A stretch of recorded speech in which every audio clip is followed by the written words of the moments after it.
로마서 5장입니다.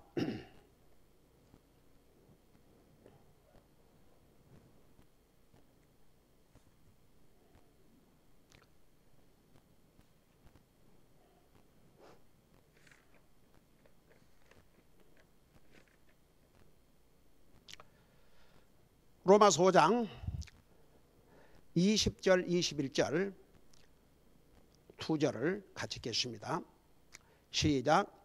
또한 율법이 들어온 것은 범죄가 넘치게 하려 함이거니와 죄가 넘친 곳에 은혜가 더욱더 넘쳤나니 이것은 죄가 군림하여 사망에 이르게 한 것 같이 은혜도 의를 통해 군림하여 예수 그리스도 우리 주로 말미암아 영원한 생명에 이르게 하려 함이라. 아멘. 앉으시 바랍니다.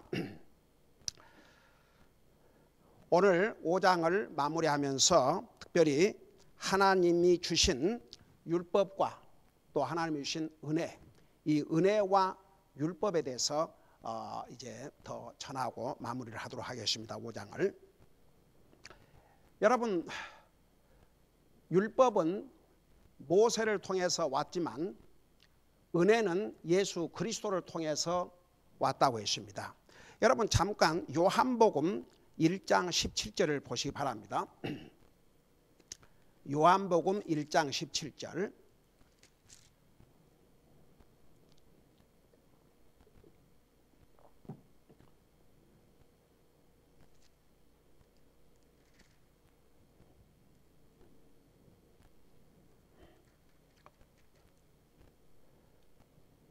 거기 보면 우리 한 목소리로 읽어보십시다. 요한복음 1장 17절입니다. 시작. 이는 율법은 모세를 통해 주셨으되 은혜와 진리는 예수 그리스도를 통해 왔기 때문이라. 여러분, 그리고 이왕 거기를 찾았으니까 14절, 똑같은 1장 14절을 보세요. 거기 보면 이 말씀이 육신이 되사. 여러분 그 영어로 word란 말이 대문자예요, 소문자예요? 시작했어요. 영어로. 한국말도 기존 그 성경 번역서에는 그런 기준을 없이 그냥 조그만 글씨로 했는데 여기는 원어대로 말씀을 크게 이렇게 기록했죠. 이 말씀이 누구냐 그러면 예수님이에요. 예수님. 하나님이세요. 여러분 1절을 보세요. 1장 1절. 처음에 말씀이 계셨고, 이 말씀이라고 되어 있는데 이 말씀이 누구냐 그러면 예수님이에요. 계셨고 말씀이 하나님과 함께 계셨으며, 여기에 하나님은 아버지로서 하나님, 성령으로서 하나님. 여러분 그 창세기 1장에 보면 하나님께서 사람을 창조하실 때 뭐라고 말씀하시냐면 이렇게 얘기해서 복수로 우리가 우리의 형상을 따라 사람 만들고, 그래서 그 우리라는 말이 복수, 그 복수인데 바로 아버지로 하나님, 아들로서 하나님, 성령님으로서 하나님. 그래서 사실 이 세상 만물을 누가 창조하셨냐 그러면 삼위일체 되신 하나님께서. 근데 이제 그 보통 지금도 마찬가지로 보통 그 교회에서 특별히 한국 교회 이 장로교나 이제 이런 그 감리교나 뭐 순박이나 할 것 없이 그 크리스천 히스토리를 잘 모르는, 어떻게 보면 참 무지하죠. 그 사도신경이라는 걸 애우는데 그 사도신경이라는 게 사실 천주교의 작품이 옳시다. 그러니까 어떻게 보면 아주 내용도 좋고 맞는 것 같은데, 여러분 이단이라는 게 뭔지 아세요? 그 이단이란 말이 그 한문인데 다른데 다를 이자, 단 끝단자예요. 그 한문의 의미가 끝이 다르다. 그러니까 비슷한 것 같은데 달라요. 어떻게 보면 같은데 달라요. 그러니까 속아 넘어가기가 아주 쉽습니다. 그래서 그 사도신경이라는 걸 보면은 그럴싸해요. 전능하사 천지를 만드신 하나님 아버지를 내가 믿사오며. 근데 그 내용을 다시 한번 봐요. 전능하사 천지를 만드신 하나님 아버지를 내가 믿사오며. 그 천지를 만드신 분이 아버지만 만드셨어요? 그러면 아들이신 예수님은 창조주가 아니세요? 그러니까 전능하사 천지를 만드신 하나님 아버지를 내가 믿사오며 그 아들 예수 그리스도를, 그러니까 딱 이렇게 분리를 해놨어요. 그 다음에 저 밑으로 내려가면 거룩한 공예와, 제가 이렇게 개인적으로 전도하면서 교회를 나가는 사람한테 그 사도신경이라는 걸 애우죠. 그러니까 애운대요. 근데 거기에 거룩한 공예라는 뜻이 뭔 줄 아십니까? 그러니까 그런 건 생각하지 못했는데요. 그냥 애웠는데요.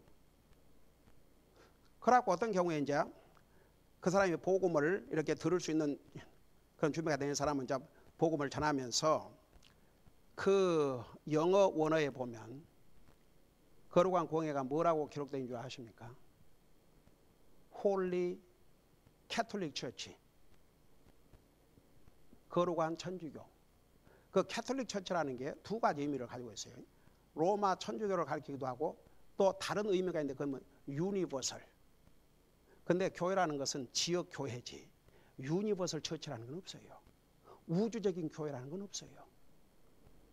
여러분, 우리 예수님께서 그 요한계시록에 7 교회 다 그때에 위치적으로 존재하는 교회였어요. 에베소 교회 그럴 때는 에베소라는 그 지역에 있는 교회였어요. 서머나 교회, 서머라는 그 지역에 있는 교회였어요. 그래서 사람들이 참여해서 주님의 몸을 이룰 수 있는 그 로컬, 그 지역적인 교회를 성경에서 의미한 것이지 유니버설, 그러니까 어떤 것으로 설명해도 이건 안 맞아요. 근데 로마 천주교가 그걸 시작할 때는 자기 교회, 로마 천주교회만이 유일한 교회라는 거, 그것을 심어주기 위해서 그걸 천주교에서 하던 것을 장로교에서 뭐 하여간 이 신교라 그래갖고 다 하고 있어요. 아마 남침여교도 그렇게 하고 있을 거예요. 그러니까 보세요. 그런 그 잘못된 그러니까 우리가 이거 분명히 알아야 됩니다. 여기에서 방금 요한복음 1장에서 처음에 말씀이 계셨고 이 말씀 지금 누구에다 포커스를 맞추고 우리 특별히 예수 그리스도에게 초점을 맞추고 있어요. 말씀이 계셨고 말씀이 하나님과 함께 계셨으며, 자, 하나님 그러면 그러니까 삼위일체, 아버지로서 하나님, 아들로서 하나님, 성령님으로서 하나님을 다 포함하고 있어요. 근데 이제 여기에 말씀이 계셨고 예수님을 가르쳐요. 예수님이 말씀이 하나님과 함께 계셨으니 그 말은 아버지로 하나님, 성령으로 하나님과 함께 계셨으며 말씀이 하나님이셨더라. 그러니까 예수님이 하나님이시라 그 말입니다. 그러니까 보세요. 여호와의 증인은 예수님을 하나님으로 믿지 않아요. 예수님이 하나님이 아니라면, 그도 사람이라면 우리 인생을 구원할 수가 없습니다. 그 다음에 보세요. 그분께서 그 예수님을 가르쳤습니다. 처음에 하나님과 함께 계셨고 여전히 그 하나님과 함께 계셨다 할 때는 아버지로 하나님, 그 다음에 성령으로 하나님, 모든 것이 그분에 의해 여기에 특별히 그분은 지금 예수님을 가리키고 있어요. 그분에 의해 만들어졌으니 만들어진 것 중에 그분 없이 만들어진 것은 하나도 없었더라. 자, 우리 예수님 창조의 하나님이세요? 아니에요? 우리 예수님은 창조의 하나님이십니다. 창세기 1장에서 우리가 우리 형상을 따라 엘로힘, 복수의 복수, 아버지로 하나님, 아들로서 하나님, 성령으로서 하나님, 그래서 우리라는 복수를 사용을 하신 거죠. 히브리 말로 엘로힘. 자, 그런데 보세요. 14절에 가서 그 말씀이 육신이 돼요. 그러니까 삼위일체 하나님 중에서 이 말씀, 특별히 아들이신 하나님 이 예수님이 육신으로 오셨어요. 성령님께서 육신으로 오신 게 아니에요. 성령님은 하나님이신 예수님이 육신으로 오실 수 있도록 잉태를 하게 해주셨어요. 그러나 성령님이 육신이 되신 게 아니에요. 아버지 하나님이 육신이 되신 것이 아니에요. 아들로서의 하나님 예수님이 육신이 되신 것이죠. 그래서 말씀이 육신이 되어 우리 가운데 거하심에 우리가 그분의 영광을 보니 아버지의 독생하신 분의 영광이요. 그 다음에 뭐라 했어요? 은혜와 진리가 충만하더라. 그러니까 예수님 자체가 예수님이 은혜와 진리로 충만했다고 그랬습니다. 그러니까 이제 보세요. 모세는 율법, 그러니까 보세요. 율법은 모세를 통해서 왔지만 이제 그 요한복음 1장 다시 거기를 봐요. 우리가 아까 읽었던 1장 17절에 뭐라 했어요? 율법은 모세를 통해 주셨으되 은혜와 진리는 예수 그리스도를 통해 왔기 때문이라. 자, 그런데 보세요. 모세보다 예수님이 먼저 계셨어요? 아니면 예수님이 이 땅에 오심으로 계셨어요? 여러분, 보세요. 많은 사람들이 예수님이 2000년 전에 이 땅에 태어남으로 존재하신 것으로 그렇게 알고 있는 사람도 많아요. 예수님은 영원하신 하나님이십니다. 영원 전부터 계셨고 영원토록 계실 영원하신 하나님께서 우리 인류를 구원하시기 위해서 사람의 몸으로 이 땅에 오신 것이 지금으로부터 2000년 전이죠. 그러니까 보세요.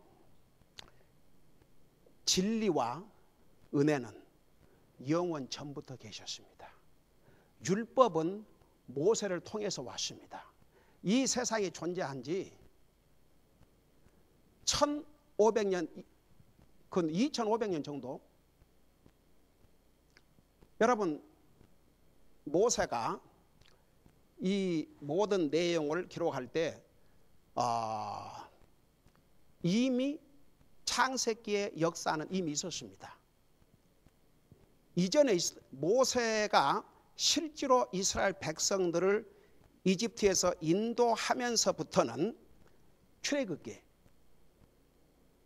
그러나 그 전에 인류 창조의 역사는 모세도 모르고 있었습니다. 그런데 하나님께서 모세를 통해서 어떻게 세상을 창조하셨는지, 어떻게 사람들이 만들어졌고, 그 다음에 모세가 이 세상에 태어나기 전에 세상에 무슨 일이 있었는지 그것을 모세를 통해서 다 알려주신 것이죠. 그러니까 율법은 모세를 통해서 왔기 때문에 은혜와 진리는 예수님은 영원하신 하나님이시니까 영원 전부터 진리요 은혜는 항상 있어 왔지요. 그러면 왜 하나님께서 율법을 주셨느냐? 제가 지난주에 설명을 했나? 갈라디아서에 특별히 보면 이 율법과 은혜에 대해서 자세하게 설명을 하고 있는데 지난주에 내가 자세히 그 부분을 우리 보면서 공부했던 것 같아요. 한 가지 다시 한번 여러분께서 기억해야 될 것은 하나님께서 율법을 모세를 통해 주실 때에 우리 인생이 율법을 다 지킬 것을 알고 주신 것이 아닙니다. 실패할 걸 아셨어요. 그럼에도 불구하고 왜 율법을 주셨느냐? 율법은 우리에게, 죄인인 우리에게 절대적으로 필요했습니다. 여러분 보세요. 사람이 자기 얼굴을 갖고 살면서도 거울, 자기 얼굴을 볼 수 있는 그 매개체가 없으면 자기 얼굴을 몰라요. 그리고 사람이 당신 이렇게 생겼습니다. 코가 어떻게 생겼고 귀가 어떻게 생겼고 뭐 이렇게 설명해 준다 할지라도 상당히 막연하지요. 그리고 또 보는 사람마다 다르게 설명을 해줄 수 있습니다. 그러니까 정말 자기가 어떻게 생겼는지 정확하게 알 수가 없지요. 근데 거울 앞에 딱 서면 뭐 다른 사람이 나한테 뭐라고 얘기하든 관계없이 자기의 모습을 정확하게 볼 수가 있거든요. 거울이라는 것은 속임수를 쓸 수가 없습니다. 거울은 자기 모습 그대로를 비춰줍니다. 있는 것을 그대로 비춰주지 거울이 뭘 조작을 할 수가 없습니다. 예를 들어서 자기가 별로 잘생기지 못한 사람이 거울을 보니까 거울이 불쌍해서 자비를 베푸고 은혜를 베풀어서 그냥 아름답게 여자의 경우는 아주 아름답게, 남자의 경우는 핸섬하게 그렇게 바꿔서 보여주는 일을 거울은 못합니다. 거울은 있는 그대로 보여줍니다. 내게 뭐가 묻어 있으면 거울이 말 안 하지만 보여주는 거죠. 너에게 뭐가 묻었다. 그 정상적인 사람이라면 어떻게 하겠어요? 거울을 보니까 뭐가 묻어 있으면 그거 닦겠어요, 안 닦겠어요? 닦겠죠. 근데 만일에 거울을 보고도, 그리고 거울에 보니까 자기에게 더러운 게 묻어 있는데 이빨을 이렇게 해보니까 뭐가 끼어 있는데도 그냥 그대로 가서 활동한다. 그러면 참 그 어떻게 보면 바보도 아니고 그래요, 안 그래요? 정상적인 정상의 사람은 거울을 보고 혹시 자기에게 뭐가 묻어 있거나 지워 있거나 제거해야 될 거 있으면 그걸 하는 것이 정상적인 마인드, 정상적인 생각과 정상적인 마음을 가진 사람이죠. 바로 율법은 그와 같았습니다. 율법이 없으면요, 사람은 자기가 죄를 짓고도 죄로 인정을 안 합니다. 여러분, 이 세상에는요, 사람들 가운데 자기는 그래도 저 사람보다 낫다, 자기는 상당히 그래도 정직하고 나는 그래도 상당히 누구에 비하면 나는 그래도 상당히 좋은 사람이다. 그래서 자칭 셀프 라이처스니스, 자기는 다른 사람보다 더 나은 사람이다, 그런 생각을 하고 사는 사람이 참 많아요. 근데 정말 하나님의 율법의 거울 앞에서 자기를 보는 사람은 어떤 줄 아세요? 와, 나 같은 죄인을 하나님께서 사랑해 주시고 저를 구원해 주셨군요. 그 율법이라는 거울 앞에서 우리가 죄인이라는 것을 알게 됩니다. 그 목적으로 율법을 주셨어요. 여러분, 우리는 율법 앞에서 그 누구도 나는 이만하면 됐다 할 사람 없습니다. 사람 앞에서는 속일 수가 있죠. 보세요. 그 예수님에게 온 젊은이가 예수님에게 선한 선생님이여, 내가 어떻게 해야 영생을 얻을까?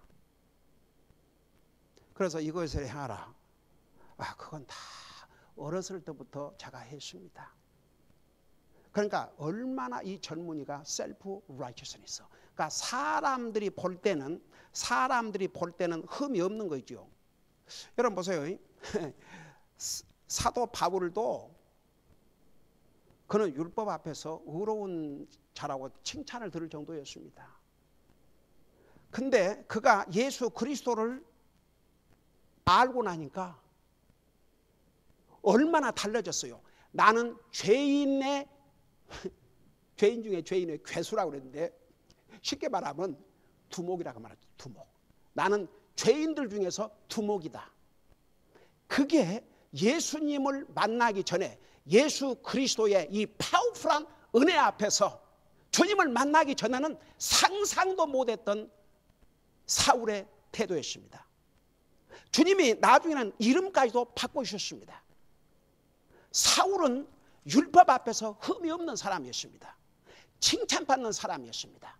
당시에 가말레엘이라고 하는 그런 유명한 율법사 밑에서 5살부터 교육을 받은 사람이요. 여러분, 유대인들에게는 모세 오경을 공부한다는 게 그게 아주 대단한 일이었습니다. 그런 가문 있는 집안의 아들이었습니다. 그는 태어날 때부터 로마의 시민권자였습니다. 그러지만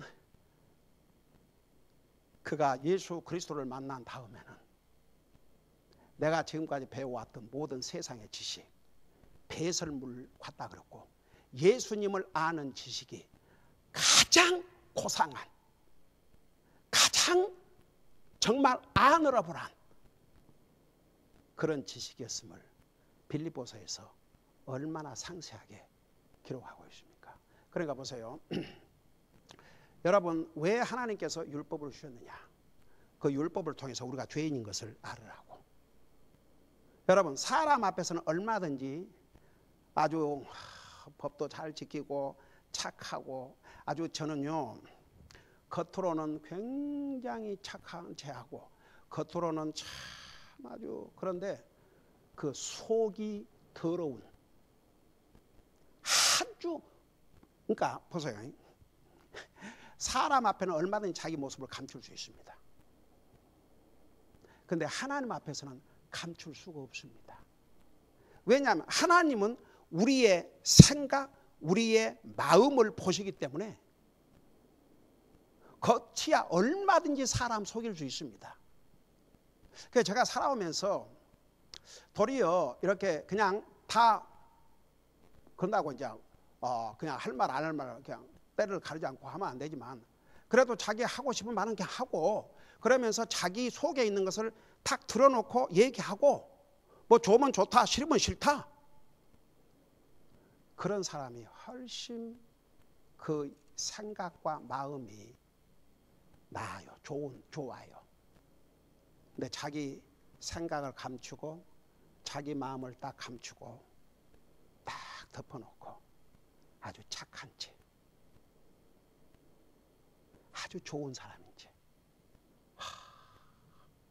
그게 얼마나 하나님 내려다 보실 때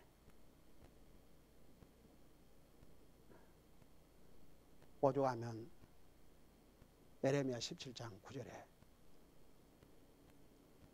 이 사람의 하트가 얼마나 부패한지, 그야말로 모든 악보다 부패한 것이 사람의 하트 마음이라고 그랬습니다. 그 마음을 누가 알리오마는 사람은 모르지요. 근데 하나님은 그거 아신다고 그랬어요. 여러분, 사람의 눈에도, 저 목사 사람의 눈에도요, 대강 보여요. 참 신기해요. 그 사람, 내가 여러분들을 지금 두고 얘기하는 게 아니라 제가 그 수많은 사람을 만나서 복음을 전하고 이렇게 하면서 이렇게 보면요, 보여요. 속 사람이 어느 정도는 보여요. 어떨 때는 참 신기해요. 그러니까 이 사람을 어디서부터 시작을 해서 복음을 전할 것인가? 사람인 나의 눈에도 보여요. 어떨 때는 내가 깜짝 놀란다니까요. 저 사람 지금 무슨 생각을 하고 살까? 어떤 마음의 자세가, 이게 와요. 그 기도를 하면요, 이게 딱 와요. 제가 여러분들을 위해서 기도하면요, 그러니까 뭐 지금만을 얘기한 게 아니고, 제가 목회를 해오면서 35년 동안 목회를 해오면서 그 지금보다는 뭐 몇 배 이렇게 많은 그 영혼들을 위해서 이렇게 기도하는데도요, 어떤 영혼을 위해서 기도하면 그 기도가 술술 돼요. 그냥 소 내추럴하게 자연스럽게, 그리고 무엇을 위해서 기도해야 될지 와요. 그 사람의 마음은 순수하다는 거. 근데 어떤 영혼을 위해서 기도하면요, 막혀요. 기도가 잘 안 돼요. 그러 보면 나중에 알고 보면 그 영적인 상태가 정말 그래갖고 완전히 거미줄처럼 얽혀가지고 순수함이 없고 못된 고집과 아집과 자기 중심, 이런 사람은요, 이게 전달이 되는 것 같아요. 하물며 우리 하나님 앞에서 어떻겠습니까? 그러니까 왜 율법이 필요했냐 그러면 우리 인생들에게 율법이 필요하니까, 그 율법을 통해서 죄를 깨닫게 하기 위해서. 율법 자체는 아주 거룩하고 그래요. 율법 자체가 나쁜 게 아닙니다. 여러분 잠깐 우리 로마서 7장을 잠깐 보세요.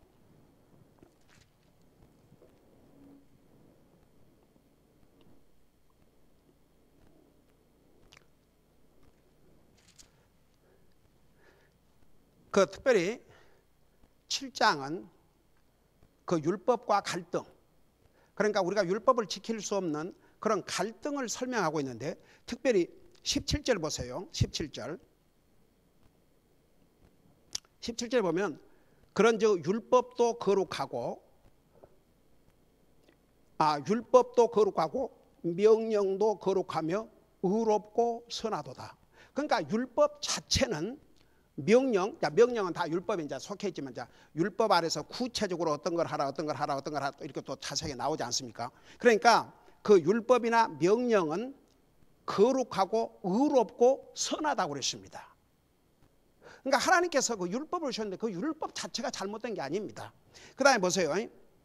14절, 똑같은 로마서 7장 14절, 우리가 알거니와 율법은 영적이나 나는 육신적이어서 죄 아래 팔렸도다. 여러분, 도리어 율법은 영적이라고 그랬어요. 율법을 스피리추얼, 율법은 영적이라고 그랬습니다. 그러니까 보세요. 이 율법은 우리 사람에게 절대적으로 필요합니다. 율법이 없으면 자기가 죄인인 것조차도 깨닫지 못합니다. 왜 그런 거 아니 보세요. 하나님께서 우리에게 양심이라는 걸 주셔서 하나님 안 믿는 사람도 양심의 가책이라는 것을 알아요. 근데 보세요. 이 하나님이 주신 거룩한 율법이 없으면 하나님과의 관계에서는 완전히 무지해가지고, 여러분 어디 하나님께서 십계명을 주실 때에 5계명부터 10계명만 주셨어요? 아니에요. 그보다 더 중요한, 여러분 보세요. 가장 큰 계명이 2계명부터 4계명. 그게 첫째 되는 큰 계명이라고 했어요. 하나님과의 관계에서 하나님을 섬기고 믿고 하나님 외에 다른 섬기지 아니하고, 그러니까 보세요. 그 하나님과의 관계를 말씀하고 있는 그 명령이 가장 큰 계명이고, 그게 앞선 계명이고, 사람과의 관계에서 주신 계명을 두 번째로 큰 계명이라고 했어요. 그러니까 율법, 하나님께서 그 율법을 주셨는데 하나님 안 믿는 사람도 양심이 있기 때문에 5계명부터 10계명까지를 잘못하면 하나님 말씀 몰라도 자기가 잘못하고 있다는 걸 알아요. 근데 그보다 더 중요한 1계명부터 4계명까지는 상관도 안 해요. 아예 몰라요. 그런 게 있는지. 제가 이번에 토니에게 복음을 전하면서, 혹시 do you know what is the worst sin ever man can commit?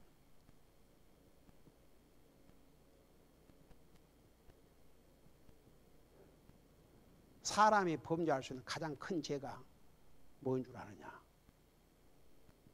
당연히 그런 질문을 어디서 받아봤어야죠.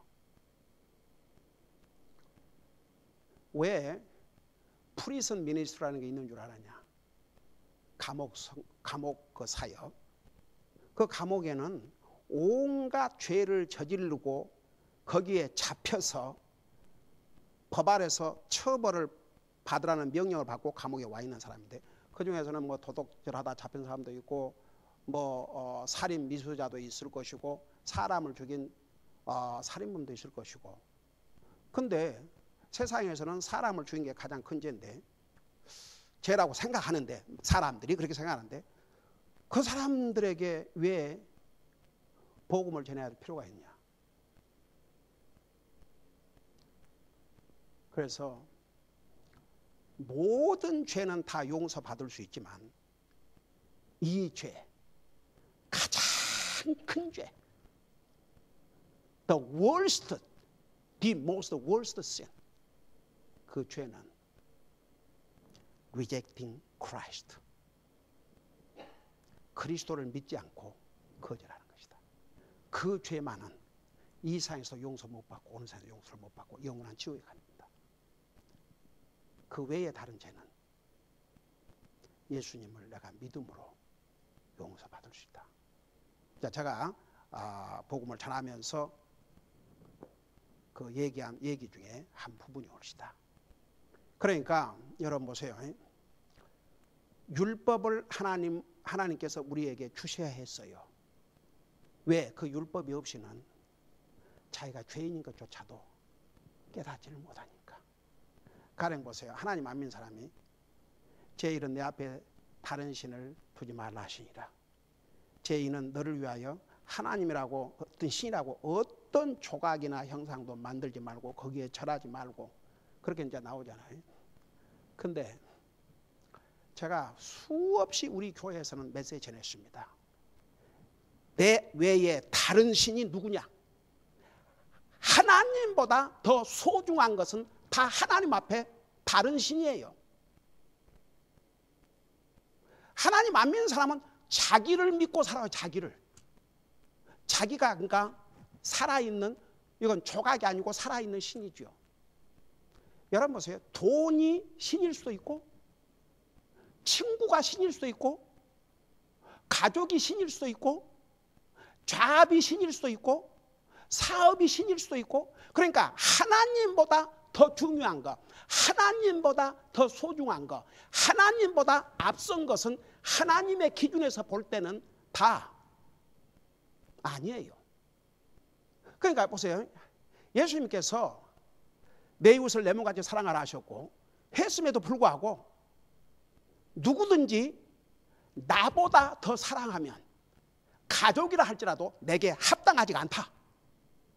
그러니까 그 우선순위 사랑. 저는 제 가족을 정말 사랑합니다.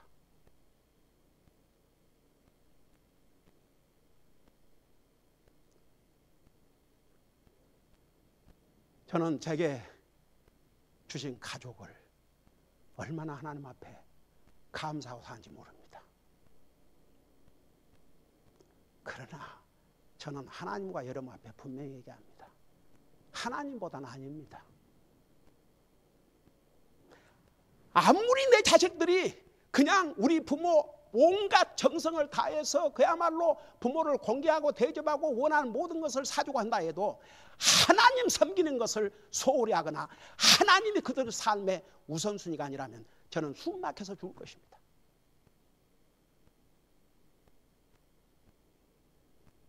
여러분, 우리 믿는 사람은 그거 분명하고 살아야 됩니다. 가족, 하나님께 주신 선물들입니다. 우리가 하나님 다음으로 사랑해야 할 대상들입니다. 저는요, 어떤 세칭 한국에서 유명하다는 목사가 뭐라고 공개해 줬어요. 저는 여러분들을 제 아내보다, 제 자식들보다, 제 가족보다 더 사랑하고, 이런 웃기고 있네, 이런 거짓말. 만일 진짜 그렇게 하고 있다면 그건 하나님 앞에 잘못을 하고 있는 거예요. 순서가 옳잖아요. 여러분 보세요. 제게 그 순서를 따지자면 하나님 먼저, 가족, 그 다음에는 우리 성도들이에요. 왜 그런 순서가 필요한지 아세요? 제가 하나님을 바로 사랑할 줄 알아야 가족도 제대로 사랑할 줄 알고, 내 가족을 사랑할 줄 알아야 다른 사람들도, 성도들도 사랑하게 되고 다른 사람의 영혼들을 케어하게 되죠.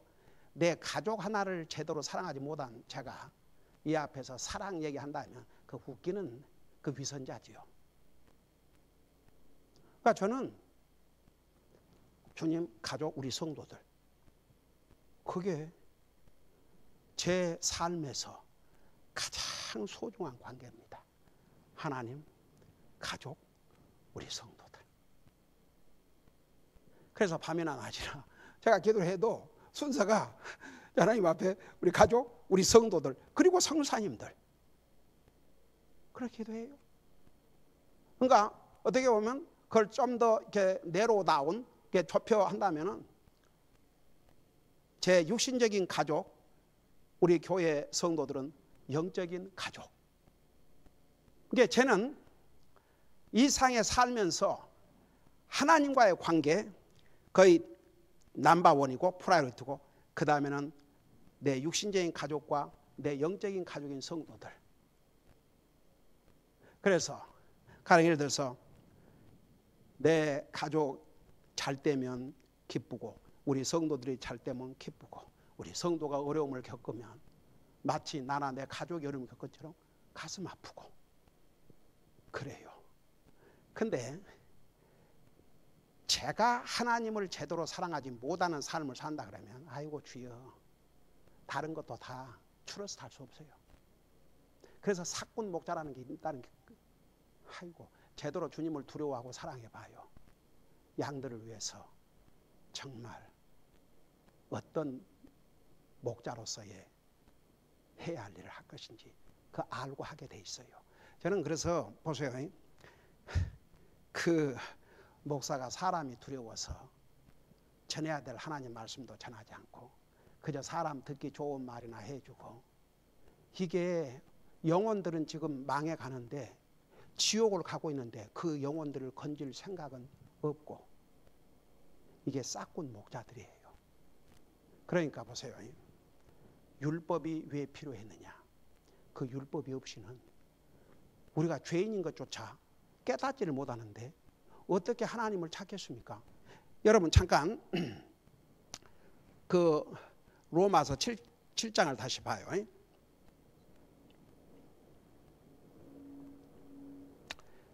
거기 보니까 14절에 그랬죠.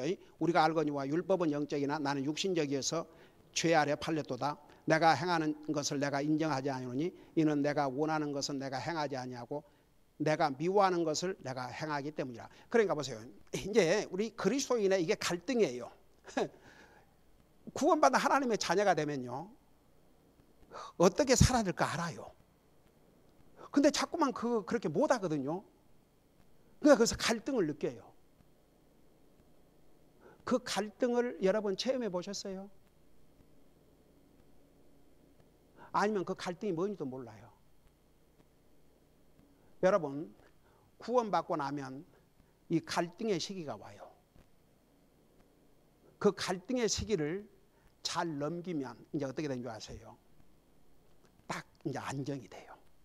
그래서 이제 유혹이 오고 여전히 유혹을 받을 수도 있고, 여러분이 이제 그런 여전히 그럴 수 있지만 절대 거기에 지고 패배자의 삶을 살지 않고 이기고 또 이기고 또 이기고 또 이기면서 결국은 승리하고 살게 돼 있어요. 왜? 우리 속에 거하신 하나님이신 성령님은 세상에 있는 사탄보다 더 강하시기 때문에. 그러니까 여러분 로마서 7장 언제 이제 우리가 그 부분을 공부할 때 자세하게 설명할게요. 왜 이런 갈등이 우리가 그리스도인이 된 다음에도 오는가? 자, 그런 거 설명하면서 자세하게 설명할게요. 그러니까 오늘은 특별히 왜 하나님께서 지키지도 못할 율법을 왜 우리에게 주셨는가? 그 율법을 통해서 죄를 깨달으라고. 여러분 보세요. 하나님 말씀을 여러분이 읽다가 여러분 마음에 아이고 내가 이대로 살아야 되는데 이대로 못했네. 그런 거 경험한 적 있어요, 없어요? 그게 정말 진짜 믿음으로 사는 그리스도인들은요 성경을 읽다 보면 그런 부분이 와요. 그러면 그 부분을 놓고 기도하게 되고 그 부분에 대해서 주님 제가 제대로 하고 살게 해주세요. 그렇게 하게 됐어요. 예를 들어서 주님을 섬기는데 게으르다 그러면 그 잠언 6장을 읽다가 게으른 자의 계미에 가서 배우라. 그 다음에 로마 12장이면 열심을 품고 주님 섬기라는데 내가 그렇게 하지 못했습니다. 지금 정말 열심을 품고 주님을 섬기게 해주세요. 제가 우리 가족을 위해 항상 기도할 때마다 정말 항상 주님을 첫째로 삼고 모든 일 하게 하시고 주님을 위해서 충성을 다하게 하여 주시옵소서. 이번에 하나님께서 우리에게 복된 여행을 줬지만 또 그렇게 쉬운 여행길도 아니었습니다. 정말 어제까지만 해도 우리 네 사람이 다 지쳤어요. 그야말로 완전히 지쳤어요. 이게 제 다리가 퉁퉁 부었어요. 집에 와서 걸으려고 그러니까 이 다리가 왜 그랬는지 내가 후에 좀 설명할게요. 어떤 우리가 생각하지 못했던 어려움이 있었는지. 그럼에도 불구하고 오늘 교회에 제일 먼저 도착한 사람이 목사 가족입니다. 항상 그렇지만 왜 그런 줄 아세요? 우리 자신을 주님 앞에 드리고 헌신하고 모든 사람에게 본이 돼야 되니까. 근데 그거에 억지로 하는 게 아니고 이제는 우리가 몸에가 딱 뱄어요. 여러분들 교회에 5분 10분 일찍 온다고 큰일 나는 게 아니에요. 꼭 시간 돼가지고 칼로 탁 일 안 해도 돼요. 뭐 한 5분 10분 일찍 와가지고 기도하고 좀 준비도 하고.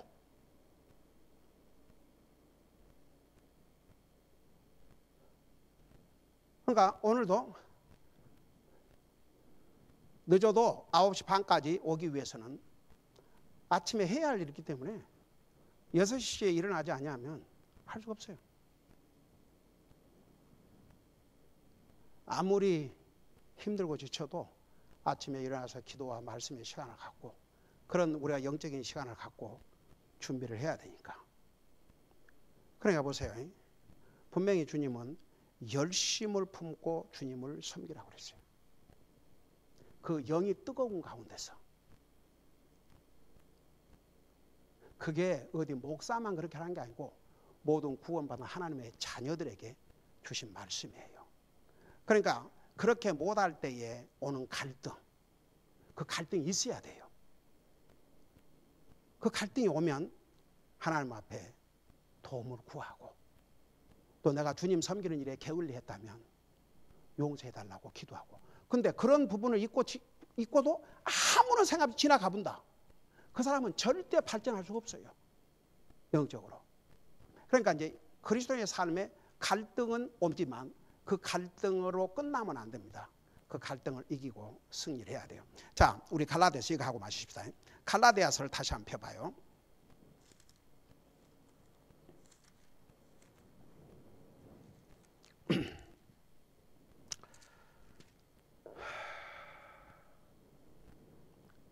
이제 율법, 왜 하나님께서 율법을 주셨느냐? 우리는 어차피 어떤 방법으로 구원을 받게 하셨어요? 하나님의 은혜로. 하나님의 은혜로. 자, 요거 그대로 홀드를 하시고 잠깐 에베소서 2장을 봐요. 에베소 2장. 에베소 2장 8절 보세요. 거기 보면 너희가 믿음을 통해 은혜로 구원을 받았나니. 그러니까 여기 보세요. 그 영어 성경에 보면 for by grace are ye saved through faith. 참 이 영어 순서가 참 이게 맞는 표현이에요. 그러니까 by grace, 그러니까 구원의 은혜를 하나님께서 주셨고 그 은혜를 받아들인 것은 믿음을 통해서. 그러니까 하나님의 은혜는 보세요. 하나님의 특별 은혜, 하나님의 일반 은혜. 하나님의 일반 은혜는 모든 믿는 사람이나 안 믿는 사람이나 다 살아가고 그들에게도 공기를 주시고 비를 주시고 햇빛을 주시고 열심히 일하면 수고의 열매를 주시고 이렇게 살게 하는, 그게 하나님의 자연 은혜고 하나님의 특별한 은혜는 구원의 은혜인데 그 특별한 은혜도 지금 넘쳐나요. 근데 그걸 받아들인 사람에게만 그 은혜가 효력을 발생하거든요. 여러분, 예수님께서 우리 인생을 구원하기 위해서 십자가에 죽으셨어요. 우리 죄값을 대신해서 그 주님을 믿음으로 구원을 받을 수 있는 은혜를 주셨어요. 근데 믿음으로 받아들이지 않는 자에게는 그 하나님의 특별한 은혜조차 아무런 소용이 없게 되는 거죠. 비극이죠. 그래서 이렇게 하나님께서는 어차피 우리를 은혜로 구원하시는 것이지 율법을 지킴으로 구원하신 게 아니에요.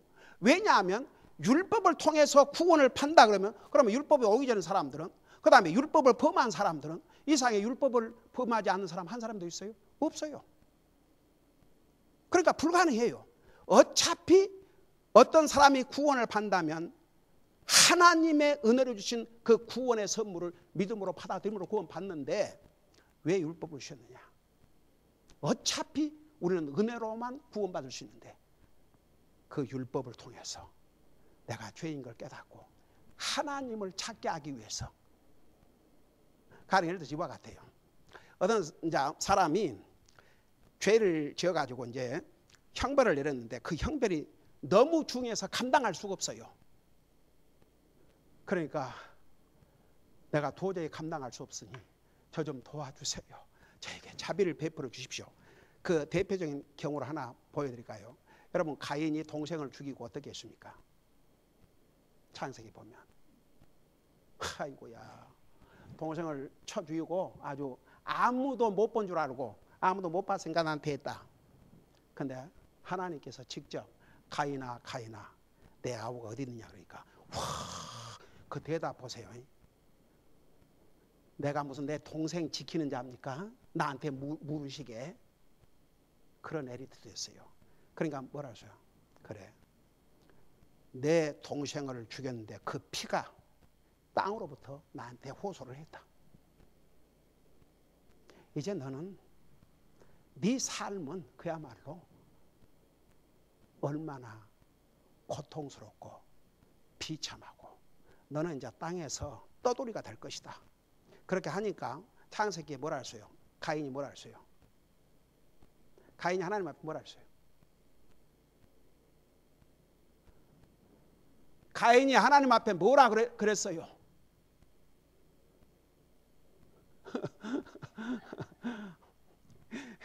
내 벌이 너무 무겁사오니. 그러고 하나님 앞에 호소를 했어요. 그러니까 은혜의 하나님, 자비의 하나님께서 그 가인에게 마크를 찍으셔갖고 그래도 너를 보호해 주겠다. 그분이 왜 하나님이세요? 그게 뭐예요? 하나님의 은혜의 옷이다. 하나님의 은혜. 하나님의 은혜.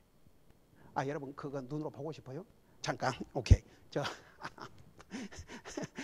창세기 4장인가 가봤자.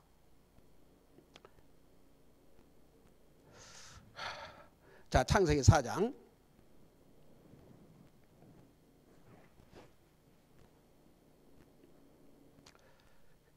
10절부터 보세요. 4장 10절부터. 거기 보니까 그분께 이르시되 내가 무엇을 하였느냐. 그러니까 이제 동생 아벨이 9절에 주께서 가인에게 이르시되 내 동생 아벨이 어디 있느냐 하시니 그가 이르되 내가 알지 못하나이다. 내가 내 동생을 지키는 자니까 하매 그분께서 이르시되 내가 무엇을 하였느냐. 내 동생의 핏소리가 땅에서부터 내게 부르짖느니라. 땅이 자기 입을 벌려 내 손에서 내 동생의 피를 받았은즉 이제 내가 땅에서 저주를 받았나니 내가 땅을 갈아도 이후로는 땅이 자기 효력을 내게 내지 아니할 것이요 내가 땅에서 도망하는 자가 되고 방랑하는 자가 되리라 하시매 가인이 주께 아뢰되 내 형벌이 내가 감당할 수 있는 것보다 더 크니이다. 보소서 주께서 이날 지면에서부터 나를 쫓아내셨사온즉 내가 주의 얼굴을 떠나 수물이다. 내가 땅에서 도망하는 자가 되고 방랑하는 자가 되리니 나를 찾는 모든 자가 나를 죽이겠나이다 하매 주께서 그에게 이르시되 이런 까닭에 누구든지 가인을 죽이는 자는 7배로 보복을 받으라 하시고 주께서 가인에게 표를 주사 그를 찾아 죽이지 못하게 하시니라. 여러분, 주님께서 아벨을 처참하게 죽인 가인에게 이제 하나님께서 인생을 창조하시고 너의 먹을 것은 뭐라 했어요? 나중에 이제 범죄한 다음에는 이제 에덴 동산에 쫓겨났지 않습니까? 뭐라 했어요? 이제 땅을 갈고 땅에서 나는 열매를 먹고 살아 그러잖아요. 근데 땅이 열매를 내지 않냐면 이제 굶어 죽는 거죠. 서로 살아난다 해도 어디를 도망가도 이제 잡히면 다 죽게 되고. 그러니까 가인이 하나님 앞에 내게 주신 이 벌이 내가 감당할 정도를 넘습니다. 그러고 호소하니까 와, 우리 아버지께서는 또 금방 이렇게 그 가인의 호소를 들으시고 표를 딱 주셔서 아무도 그를 해치지 못하도록. 그분이 우리 하나님이십니다. 그러니까 하나님의 은혜는 항상 존재했습니다. 그 하나님의 은혜는 우리 인생의 구원에도 필요하고 구원받은 하나님의 자녀들이 이 땅에 사는 날 동안도 하나님의 은혜가 필요하고, 우리가 주님을, 여러분이 어떤 사람이 열심히 주님 섬긴다면 그 사람은 진짜 그만큼 하나님의 은혜를 누리고 사는 사람입니다. 그게 얼마나 큰 복입니까? 그러니까 보세요. 하나님께서 왜 율법을 지킬 수 없는 우리에게 율법을 주셨느냐? 그 율법을 통해서 죄를 깨닫게 하기 위해서, 그리고 나는 도저히 율법으로 구원받을 수 없다는 걸 깨닫고 도리어 주님 앞에 오게 하기 위해서. 그래서 이제 갈라디아서 다시 3장 24절 보세요. 24절 보면, 갈라디아서 3장 24절, 그런즉 율법은 우리를 그리스도께로 인도하는 훈육 선생이었으니 이것은 우리가 믿음으로 의롭게 되려 함이라. 그래서 결국은 이제 율법의 궁극적인 목적은, 왜 그래서 율법이 거룩하고 의로우냐? 결국 율법은 우리를 위해서 좋은 일을 해요, 나쁜 일을 해요? 근데 율법 자체가 우리를 구원할 수 있어요, 없어요? 율법은 우리를 구원할 수 없어요. 그러니까 그 율법이 나는 너에게 할 수 있는 게 너가 죄인이라는 것을 가르쳐주고 너를 주님 앞으로 소개하는 것 외에는 너를 구원할 수 없다. 그러니까 결국은 율법을 통해서 우리가 주님 앞으로 돌아오도록, 주님을 찾도록 그 역할을 율법이 한 것입니다. 자, 율법 우리에게 중요해요, 안 해요? 그리고 왜 하나님께서 은혜로 구원을 받는데 왜 우리에게 율법을 주셨는지 이제 그 이유를 충분히 이해가 되셨어요? 그래서 우리에게는 율법도 은혜도 다 필요했고 중요한 것입니다. 기도하십니다. 우리 아버지 하나님, 은혜와 사랑을 감사드립니다. 만일에 주님께서 우리 인생들에게 율법을 통해서 구원을 받도록 하셨다면 한 사람도 결국은 구원받지 못하고 다 지옥 갈 뻔했었지만, 우리 주님은 율법을 통해서 우리의 죄를 깨닫게 하시고 율법을 통해서 도리어 주님을 찾을 수 있는 방법으로 주셨지, 우리가 율법을 통해서 구원받을 것을 주님은 기대하지 않으셨습니다. 그리고 할 수도 없다는 걸 아셨습니다. 그래서 은혜로 우리 주님은 이 땅에 오셔서 그 은혜로 우리의 믿음을 통해서 구원받는 길을 열어주셨습니다.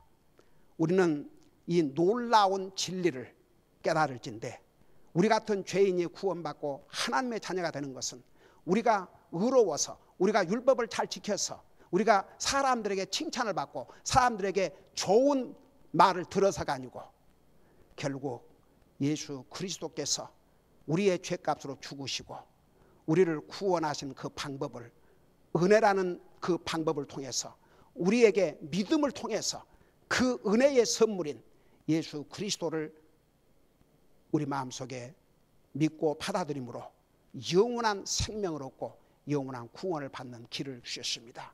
그렇기 때문에 은혜도 율법도 우리에게는 절대적으로 필요하다는 거 잊지 말게 하여 주시옵시고, 율법으로 구원받을 수 없는 우리를 구원하기 위해서 주님이 자신의 생명을 통해 은혜로 구원을 선물로 주신 것에 대해서 우리는 항상 감사하면서, 우리가 내 노력으로 구원받지 않고 하나님의 은혜로 구원받았기 때문에 그 은혜에 감사해서 더욱 주님을 사랑하고 더욱 주님을 열심히 섬길 수 있는 그런 아름다운 그리스도의 삶을 살게 하여 주시옵소서. 감사합니다. 사랑합니다. 예수님의 이름으로 감사 기도드리옵나이다. 아멘.